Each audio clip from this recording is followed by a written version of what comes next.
Thunder split the night sky as the gold transport rolled through Eagle Pass. 6 Army soldiers escorted the shipment, their blue uniforms darkened by driving rain. They never saw the ambush coming. Gunfire erupted from the rocks above. Muzzle flashes punctuated the darkness like lightning. 4 soldiers fell in the first volley. The sergeant managed to fire twice before a bullet found his chest. Only the driver escaped, a bullet in his shoulder, his horse carrying him toward Crimson Creek. Silhouetted against the storm-lit sky, a tall man with a silver-streaked beard approached the wagon. Victor Hollister examined the strongbox, his face illuminated by a lantern. 12 years of prison had carved deep lines around his eyes, but had done nothing to diminish the coldness there. "Load it up," he ordered his men, "and burn the wagon." As flames consumed the evidence, Hollister mounted his horse. "Crimson Creek awaits," he said, his voice carrying the weight of long-harbored vengeance. "And so does Henry Hayes." The hoofbeats announced trouble before Caleb Morgan's stallion rounded the corner onto Crimson Creek's main street. The chestnut quarter horse was lathered with sweat, having covered 15 miles at a punishing pace. Caleb pulled up in front of Hayes' General Store, dismounting in a fluid motion that belied his 35 years. Emma Hayes stepped onto the porch, her practical dress and sun-weathered skin marking her as no ordinary shopkeeper's daughter. At 22, she carried herself with the confidence of someone who knew both the ledger and the lever-action rifle equally well. "Hollister's gang hit the Army gold shipment," Caleb announced without preamble, his voice carrying the unmistakable drawl of Virginia despite years in the West. "They're headed toward North Ridge. Your father's cattle are in their path." Emma's expression hardened.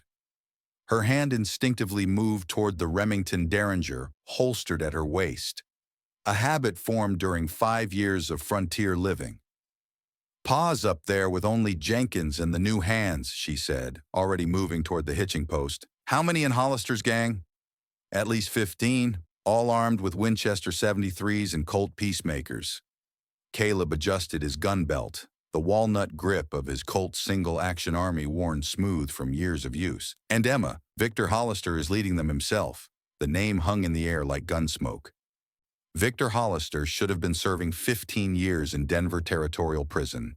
His presence meant something had gone terribly wrong. "I'll saddle Athena," Emma said, referring to her gray mare. "We'll need more men." "No time," Caleb replied, extending his hand. "Your father needs everyone now." Emma hesitated only a moment before taking his calloused hand and swinging up behind him. The stallion protested briefly at the extra weight, then responded to Caleb's urging, thundering back down the main street toward North Ridge.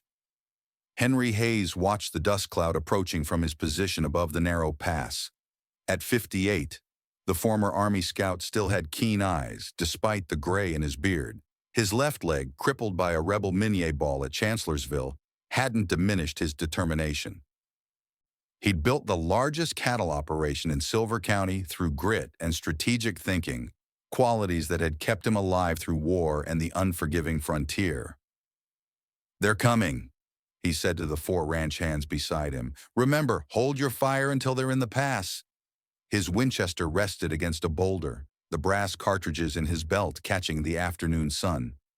Each man carried 70 rounds, enough to hold off the raiders if luck was with them. The sound of a horse approaching from behind caused Henry to turn, relief washing over him as he recognized his daughter and his most trusted hand.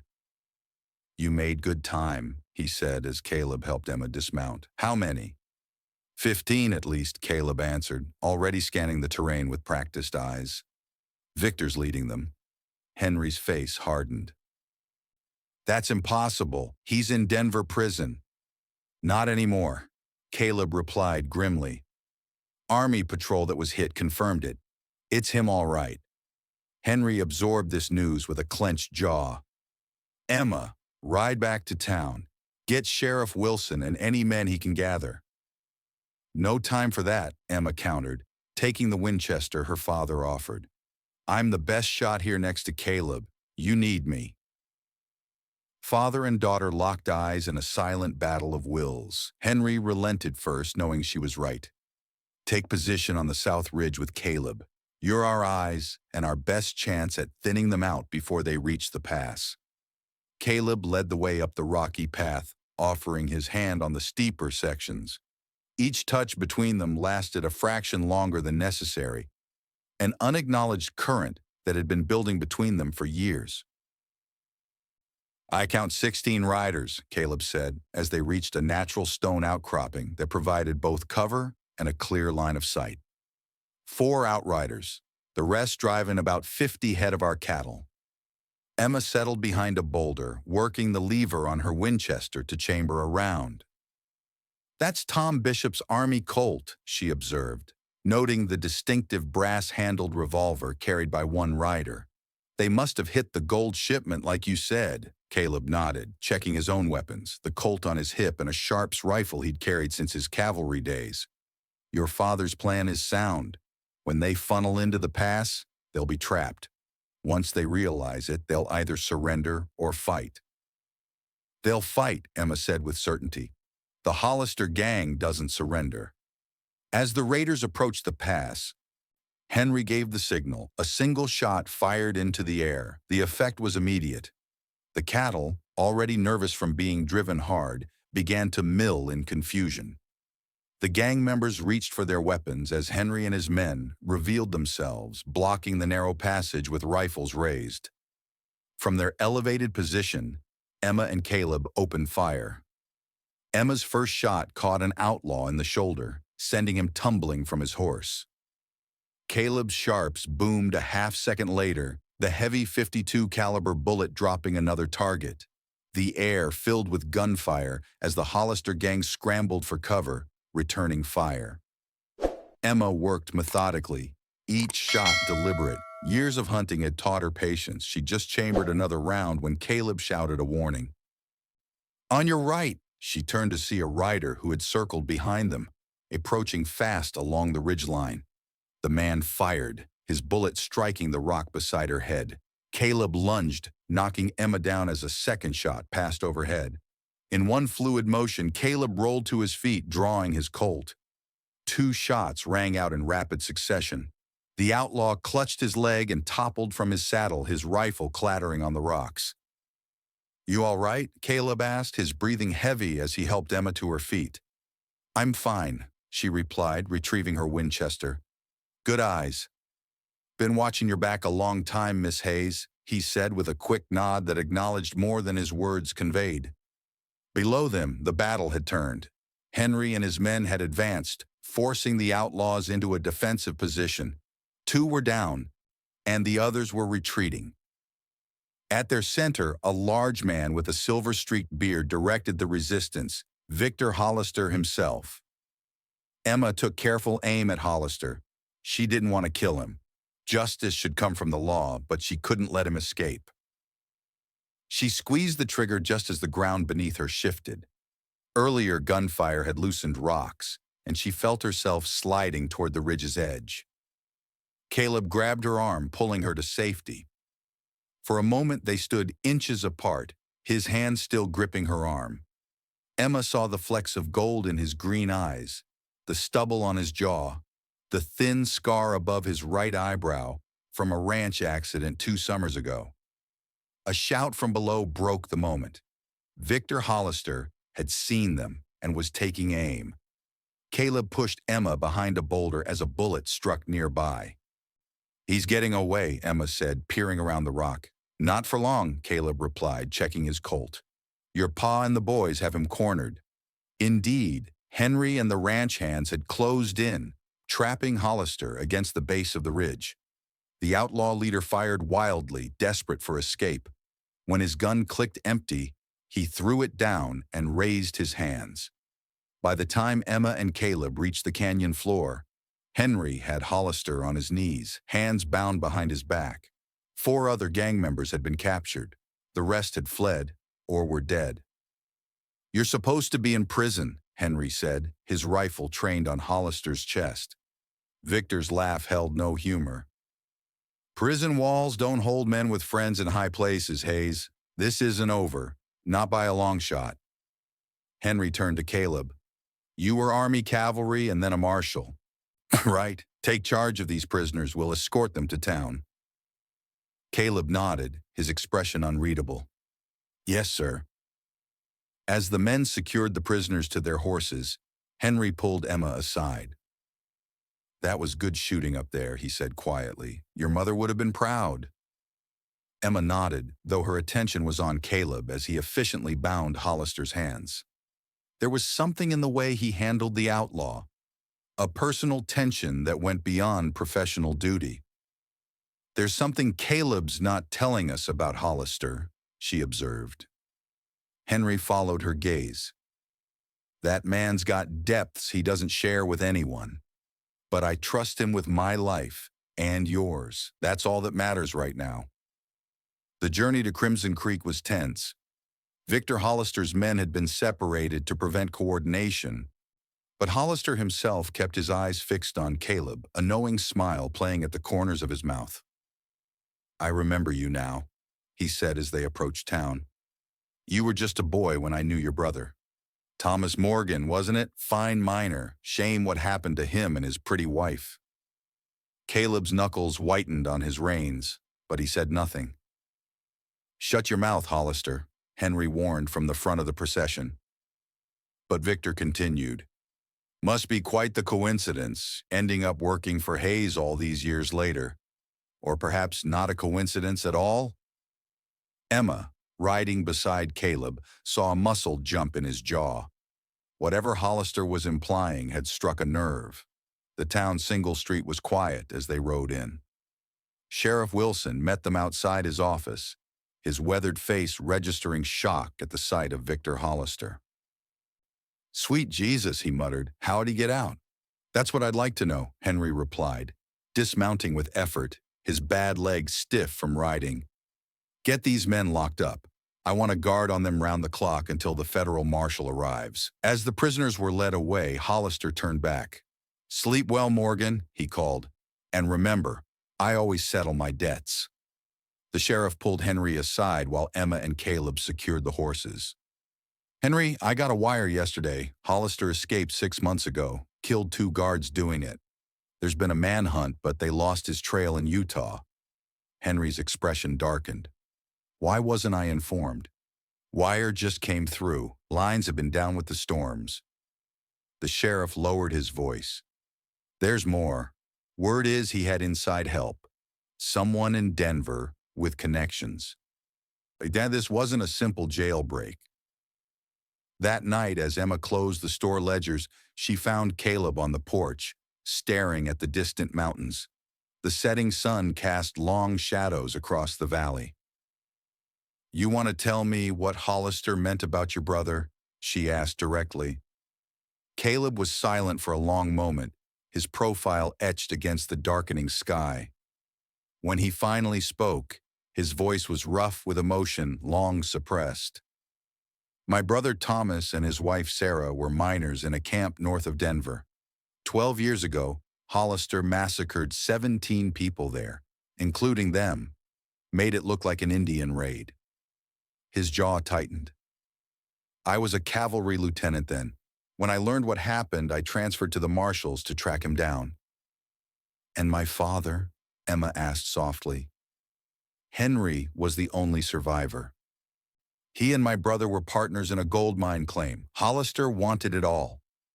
Caleb turned to face her. Your father's testimony put Hollister away. I spent 3 years building that case. Understanding dawned on Emma. That's why you came to work here 5 years ago. Caleb nodded. I wanted to be near the man who had the courage to stand against Hollister, to protect him if Hollister ever got out. His expression darkened. Seems my instincts were right.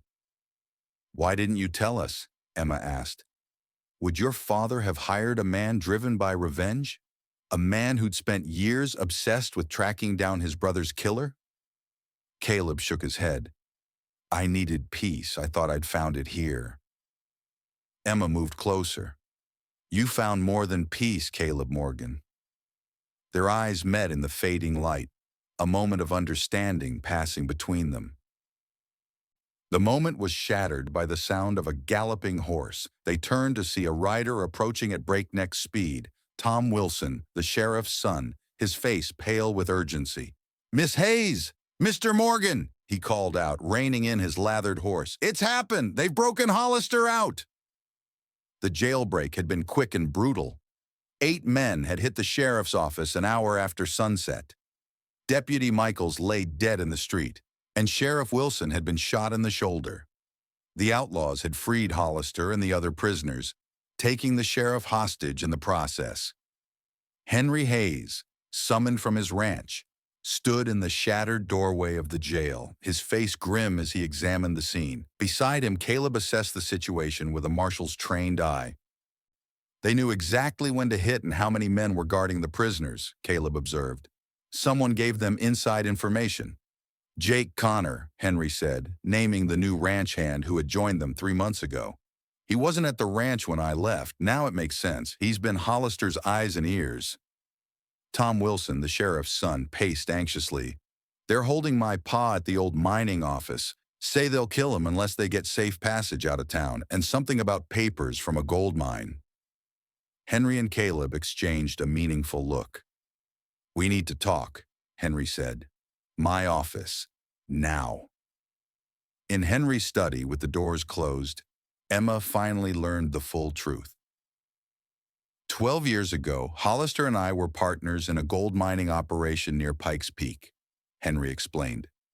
Opening his safe and removing a yellowed map and a stack of legal documents. We struck a rich vein, but Victor got greedy. He wanted it all. "The massacre," Caleb added, his voice flat. 17 people, including Thomas and Sarah. Your father survived because he was in Denver filing claim papers." Henry nodded grimly. "When I returned and found the bloodbath, Hollister tried to kill me too. I escaped with these." He held up the documents. "The legal proof that half the mine belongs to me, and evidence of Hollister's crimes." "The mine's still producing," Caleb continued, "being run by Hollister's cousin under another name, worth millions now.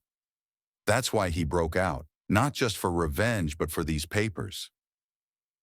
Emma looked between the two men, pieces falling into place. "You've known each other's connection all along," she said. Realization dawning. You weren't just strangers who happened to end up working together." Henry sighed. "Not exactly.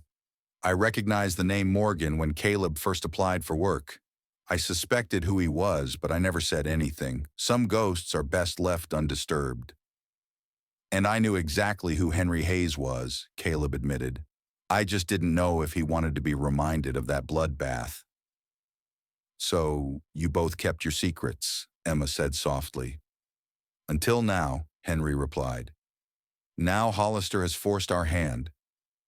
Emma studied the two men, her father, who had carried this burden alone for 12 years, and Caleb, whose quest for justice had brought him to their door. Both haunted by the same tragedy, both bound by it in ways she was only beginning to understand. "He wants these papers," Henry said, tapping the documents. "And he's willing to kill Wilson to get them." "We're not giving them to him," Caleb stated flatly, his hand moving to his gun. "I'm going to finish what I started 6 years ago." "Not alone," Emma insisted, her voice carrying the same steel as her father's. "This isn't just your fight anymore." Henry looked between them, understanding something deeper than words. "We'll need a plan. Hollister's expecting a trap." "Then let's give him one," Caleb said, his eyes hard with determination. "But not the one he's expecting." As dusk settled over Crimson Creek, Caleb Morgan rode slowly down the main street, alone and apparently unarmed. The town was eerily silent, its residents having fled or barricaded themselves inside their homes. At the far end of the street, the mining office stood like a fortress. Hollister's men positioned on the roof and in the windows. Caleb stopped in the middle of the street. "Hollister," he called, "I've brought what you wanted." Victor Hollister appeared at the doorway, using Sheriff Wilson as a human shield. The lawman's face was bruised, one eye swollen shut. Where's Hayes? Hollister demanded. Dead, Caleb replied flatly. The wound from your ambush was worse than it looked. Bled out this afternoon. Hollister's expression registered surprise, then suspicion. And you're bringing me the papers out of the goodness of your heart? I'm bringing them because I want the sheriff released, Caleb answered. And because I want you to leave this town and never come back. Show me the papers, Hollister ordered. Caleb slowly reached into his jacket and withdrew the folded documents. Release the sheriff first, Hollister laughed. You're not in a position to make demands, Morgan. I think I am, Caleb replied calmly. Look at the church steeple. Hollister's gaze flicked upward. In the fading light, the silhouette of a rifle barrel was just visible, Emma Hayes behind it. From the livery stable roof, 3 ranch hands had additional rifles trained on the mining office. You're surrounded, Victor, Caleb continued. But I'm offering you a way out, the papers, and you ride away. That's the deal. For a long moment, tension hung in the air. Then Hollister shoved the sheriff forward. Bring me the papers. Sheriff Wilson stumbled toward Caleb, his hand still bound. As he reached Caleb's horse, Hollister's voice rang out again. Now, Jake! From a second-story window of the hotel across the street, a rifle cracked. The bullet struck Caleb's left shoulder, spinning him halfway around. As he fell, a second shot rang out. Emma's rifle from the church steeple. The hotel shooter tumbled from the window, dead before he hit the ground. Chaos erupted. Hollister's men opened fire from the mining office as Caleb dragged the sheriff behind a water trough. From their elevated positions, Emma and the ranch hands returned fire, forcing the outlaws to keep their heads down. Despite his wounded shoulder, Caleb drew a hidden Remington Derringer from his boot and fired at Hollister, who had ducked back into the mining office. The bullet splintered the door frame inches from the outlaw's head. Emma, Caleb shouted, the back door. On cue, Henry Hayes and 4 more ranch hands emerged from the alley behind the mining office. Having approached under cover of the gunfight, they stormed the rear entrance, catching Hollister's men in a crossfire. The battle was brief but violent. 3 of Hollister's men fell in the initial assault. 2 more surrendered. Hollister himself fought his way to the stairs, making for the roof and a possible escape. Caleb, his left arm hanging useless at his side, pursued him. Blood soaked his shirt, but the cold focus of vengeance drove him forward. They met on the roof, both men bloody and breathing hard. It ends here, Victor, Caleb said, his revolver trained on Hollister's chest. It was business, Morgan, Hollister replied, his own gun aimed at Caleb. Your brother was in the wrong place at the wrong time. 17 people, Caleb said, advancing slowly, including a pregnant woman and 2 children. That wasn't business. Right, that was slaughter. Then I guess I'll add 1 more Morgan to the tally, Hollister snarled. Both men fired simultaneously. Hollister's bullet grazed Caleb's ear. Caleb's found its mark, striking Hollister in the chest. The outlaw staggered backward, his expression one of disbelief as he toppled over the edge of the roof. Victor Hollister, the terror of 3 territories, landed in the dusty street below with a sickening finality. His reign of terror was over. The following week brought a flurry of activity. The federal marshal arrived from Denver, taking custody of the surviving gang members. Sheriff Wilson, though injured, resumed his duties with renewed vigilance. The story of Hollister's escape and final demise spread throughout the territory. At the Hayes Ranch, recovery proceeded more slowly. Caleb's shoulder wound required extensive care. Emma insisted he stay in the main house where she could tend to him properly. Henry's announcement at dinner surprised them both. Caleb, I'm promoting you to ranch foreman. Old Jim's retiring, and there's no man I'd trust more with the position. Caleb set down his fork. Sir, It's decided, Henry cut him off. The way I see it, you've been working toward this position for 5 years, even if your reasons for coming here weren't exactly what you claimed. Caleb met the older man's eyes. "No secrets between us now, sir." "No secrets," Henry agreed. "Just a future to build." 6 months later, as winter gave way to spring, Caleb stood on the porch of the foreman's cabin watching the sun rise over the eastern plains. His shoulder had healed, though it still ached when rain was coming. The physical pain was bearable. The deeper wounds had begun to heal as well. The sound of approaching hoofbeats drew his attention. Emma rode toward him, her gray mare picking its way through the morning dew. She dismounted gracefully, tying Athena to the hitching post. "Early rounds?" Caleb asked as she climbed the steps. "Looking for strays," she replied. "Found something else instead." She handed him a newspaper. The headline announced that the disputed gold mine had been officially awarded to Henry Hayes by territorial court. Hollister's cousin had fled to Mexico, abandoning the operation. "Justice at last," Caleb said softly. Emma studied his face. "Is it enough?" she asked. "Now that Hollister's gone and the mine is paused again, is it enough to let you rest?" Caleb considered the question. For 12 years, vengeance had driven him. Now that it was achieved, he found himself in unfamiliar territory, a life without that burning purpose. "I'm learning that there's more to living than settling old scores," he said finally, looking directly at her. "Thomas would want me to build something, not just avenge what was destroyed." Emma moved closer. "And what would you build, Caleb Morgan?" "A home," he answered simply. "A legacy, something that outlasts both of us." Emma's hand found his, calloused palm against calloused palm, the hands of two people shaped by hardship, but not broken by it.